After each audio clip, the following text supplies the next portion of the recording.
بسم الله الرحمن الرحيم نحمده ونصلي على رسوله الكريم أما بعد قال الله تعالى في القرآن المجيد أعوذ بالله من الشيطان الرجيم بسم الله الرحمن الرحيم وأمر أهلك بالصلاة واصطبر عليها لا نسألك رزقا نحن نرزقك والعاقبة للتقوى صدق الله العظيم وقال النبي صلى الله عليه وسلم قال الله تعالى إني افترضت على أمتك 5 صلوات وعهدت عندي عهدا أنه من حافظ عليهن لوقتهن أدخلته الجنة في عهدي ومن لم يحافظ عليهن لوقتهن فلا عهد له عندي او كما قال علیہ الصلاۃ والسلام۔ پڑھ تو نماز پنج گانا نہ کر کوئی بہانہ، پڑھ تو نماز پنج گانا نہ کر کوئی بہانہ، اسی میں ہے تیری جنت ورنہ دوزخ ہے تیرا ٹھکانہ۔ اس حدیث شریف کے اندر اللہ کے رسول صلی اللہ علیہ وسلم یہ ارشاد فرما رہے ہیں، اللہ تبارک و تعالیٰ نے فرمایا کہ اے محمد، میں نے تمہاری امت پر دن رات میں 5 نمازیں فرض فرمائی ہیں، اور میں نے اس شخص کے لیے عہد کر لیا ہے کہ جو شخص ان 5 نمازوں کو وقت پر ادا کرے گا، میں اس شخص کو اپنی ضمانت پر جنت کے اندر داخل کروں گا، اور جو شخص ایسا نہیں کرے گا تو اللہ تبارک و تعالیٰ یہ فرماتے ہیں کہ پھر میری کوئی ذمہ داری نہیں ہے۔ ایک دوسری حدیث کے اندر یہ مضمون اور وضاحت کے ساتھ وارد ہوا ہے، اللہ تبارک و تعالیٰ نے فرمایا کہ اے محمد، میں نے تمہاری امت پر دن رات میں 5 نمازیں فرض فرمائی ہیں، اور میں نے اپنے لیے عہد کر لیا ہے کہ جو شخص ان 5 نمازوں کو وقت پر ادا کرنے کا اہتمام کرے گا، اچھی طرح سے 5 وقتہ نمازوں کو ادا کرے گا، خشوع و خضوع کے ساتھ 5 وقتہ نماز کی پابندی کرے گا، تو اللہ تبارک و تعالیٰ یہ فرماتے ہیں کہ میں اس شخص کی ضمانت لیتا ہوں، میں اس شخص کی ذمہ داری اور گارنٹی لیتا ہوں کہ میں اس کو جنت کے اندر داخل کروں گا۔ اور اگر کوئی شخص ایسا نہیں کرتا، 5 وقتہ نمازوں کو ادا کرنے کا اہتمام نہیں کرے گا، 5 وقتہ نمازوں کے ادا کرنے میں سستی، غفلت اور لاپرواہی سے کام لے گا، تو پھر اللہ تبارک و تعالیٰ یہ فرماتے ہیں کہ اس شخص کے لیے میرے ذمے کوئی ضمانت، کوئی گارنٹی نہیں ہے۔ اس کے بعد بھی چاہے تو اللہ تبارک و تعالیٰ اپنے فضل کا معاملہ فرمائے اور اس شخص کو جنت کے اندر داخل کر دے، اور چاہے تو عدل کا معاملہ فرمائے، انصاف کا معاملہ فرمائے، برابری کا معاملہ فرمائے، اور اللہ تبارک و تعالیٰ اس کے اعمال بد کے سبب اس کو جہنم کا فیصلہ کر دے۔ اللہ تعالیٰ سے کوئی سوال کرنے والا، کوئی پوچھ گچھ کرنے والا نہیں ہے۔ خود قرآن شریف کے اندر ارشاد لا یسأل عما یفعل وہم یسألون کہ اللہ تبارک و تعالیٰ کیا کرتے ہیں، کیا نہیں کرتے، کوئی سوال کرنے والا نہیں ہے،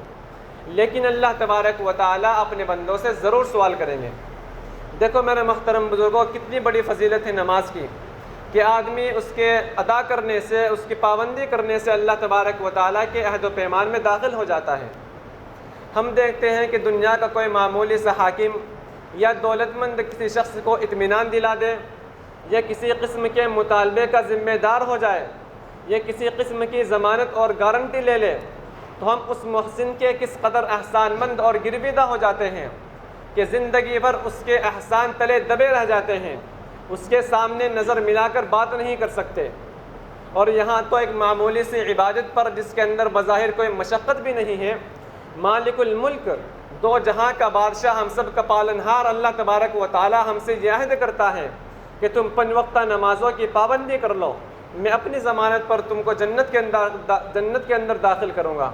تو میرے محترم بزرگوں، اگر کوئی 5 وقتہ نماز کی پابندی نہیں کرتا تو اس کے اندر کسی کا کوئی نقصان نہیں، اپنا ہی نقصان، انسان اپنی کمی برباد کرتا ہے، اور انسان اپنی زندگی کو اور آخرت کو برباد کرتا ہے۔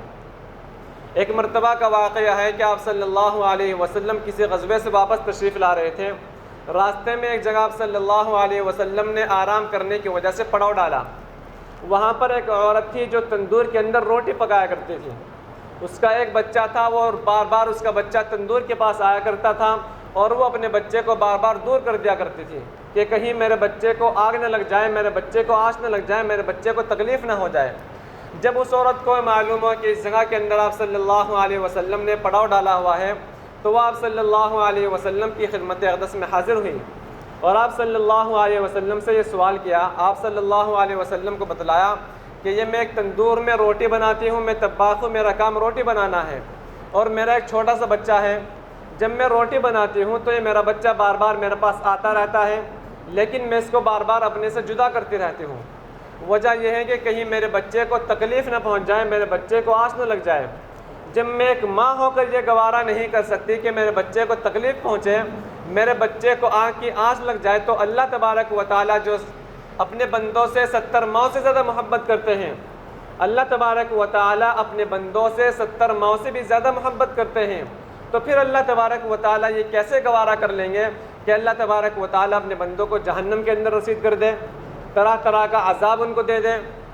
جہنم کے اندر خون پلایا جائے گا، پیپ پلائی جائے گی، لہو پلایا جائے گا، تو اللہ تبارک و تعالیٰ یہ کیسے گوارا کر لیں گے کہ اپنے بندوں کو جہنم کے اندر رسید کر دے۔ اس عورت نے آپ صلی اللہ علیہ وسلم سے سوال کیا تو آپ صلی اللہ علیہ وسلم نے قرآن شریف کی آیت پڑھ کر سنائی، وَمَا ظَلَمَهُمُ اللَّهُ وَلَٰكِنْ كَانُوا أَنفُسَهُمْ يَظْلِمُونَ، کہ اللہ تبارک و تعالیٰ نے اپنے بندوں کو جہنم کے اندر ڈال کر کے اپنے بندوں کے اوپر کوئی ظلم نہیں کیا،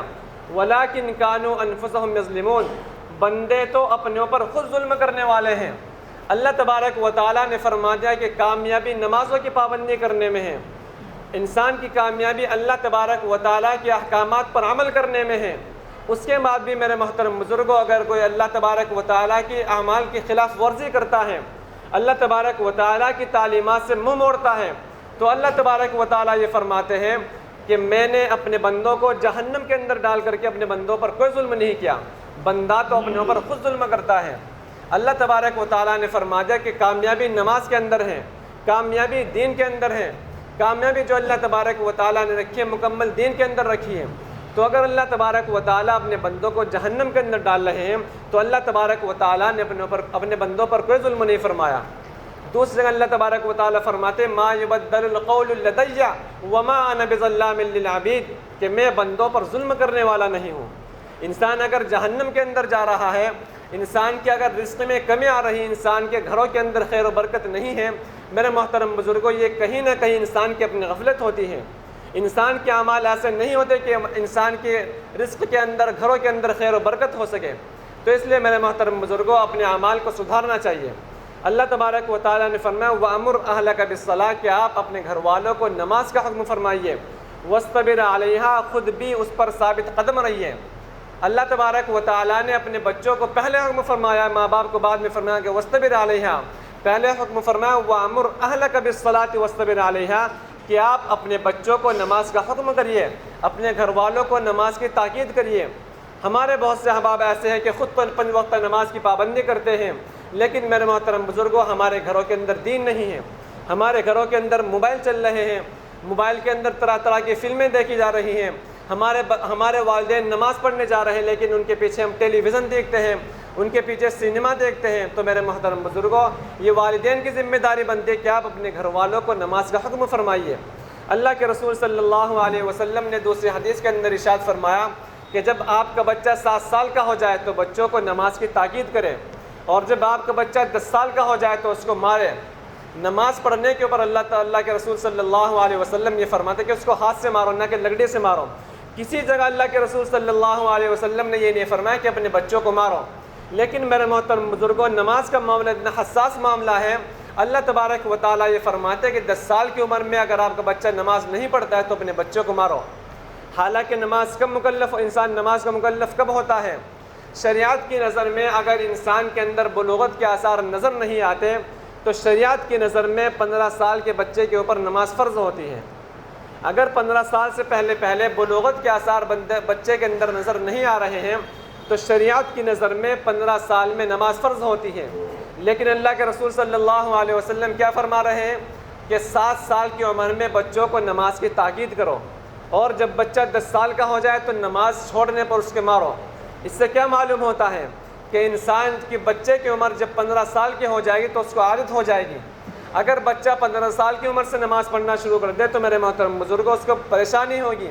ایک فوراً کسی چیز کی پابندی کرنے میں انسان کو مشقت ہوتی ہے، لیکن جب انسان کی پابندی، بچے کی پابندی 7 سال سے نماز پڑھنے کی ہوگی، 10 سال سے بچہ نماز پڑھنے کا پابند ہوگا، تو میرے محترم بزرگوں جب اس کا نام اعمال لکھنا شروع ہو جائے گا، جب اس بچے کے اوپر شریعت کی نظر میں نماز فرض ہو جائے گی، نماز کا مکلف ہو جائے گا، تو پھر میرے محترم بزرگوں پھر بچے کو نماز پڑھنے میں دشواری نہیں ہوگی۔ اس لیے میرے محترم بزرگوں میری آخری نصیحت یہی ہے کہ آپ خود بھی نماز پڑھیے، وَاسْتَبِرْ عَلَيْهَا وَأْمُرْ أَهْلَكَ بِالصَّلَاةِ، کہ آپ اپنے گھر والوں کو نماز کا حکم کریں، وَاسْتَبِرْ عَلَيْهَا، خود بھی اس پر ثابت قدم رہیے، کریں گے انشاءاللہ۔ اللہ تبارک و تعالیٰ کہ اہل سنت سے عمل کرنے کی توفیق عطا فرمائے، اور اللہ تبارک و تعالیٰ ہماری مسجدوں کو آباد فرمائے، اور اللہ تبارک و تعالیٰ ان تمام باتوں پر عمل کرنے کی توفیق نصیب فرمائے۔ وآخر دعوانا الحمدللہ رب العالمین۔